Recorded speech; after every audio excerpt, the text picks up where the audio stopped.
नमस्कार एक राजनीतिक आलोचना को आपण मानंकु स्वागत। आजिर आलोचना मोदी सरकार आउ केते दिन रहिबे खोलिकी कहिदेले राजनीतिक विशेषज्ञ पीके।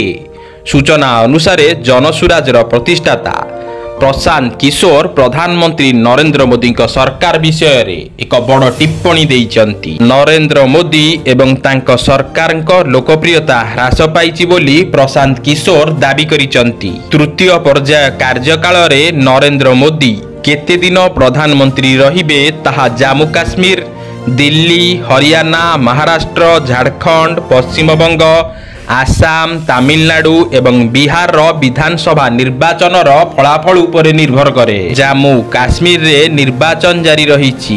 आगामी दिन रे हरियाणा रे निर्वाचन हेबो। एहा परे दिल्ली, महाराष्ट्र, झारखंड एवं बिहार रे निर्वाचन डिसेंबर 2025 पूर्वरु अनुष्ठित हेबो।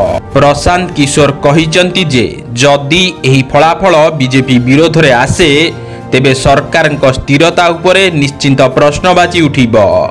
जदि एही राज्य गुड़िकरे बीजेपी भल प्रदर्शन करे ताहाले एहार शक्ति अक्षुण्ण रहिब। प्रशांत किशोर एक बड़ दाबी करी कहिचंती बीजेपी नीतीश कुमार को सीएम चेहरा करी बिहार रे निर्वाचन जीति पारिबो नाही।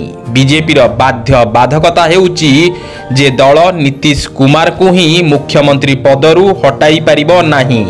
कारण दिल्ली रे सरकार चलेबा पई नीतीश कुमार को आवश्यकता करे बीजेपी। जेडीयू जातीय महासचिव सोमवार प्रशांत किशोर को टार्गेट करी कहिचंती जनसुराज नेतांक कार्य पोस्टर एवं बैनर लगाइबा। राजनीति रे जोग देबा परे आलोचना हेबो।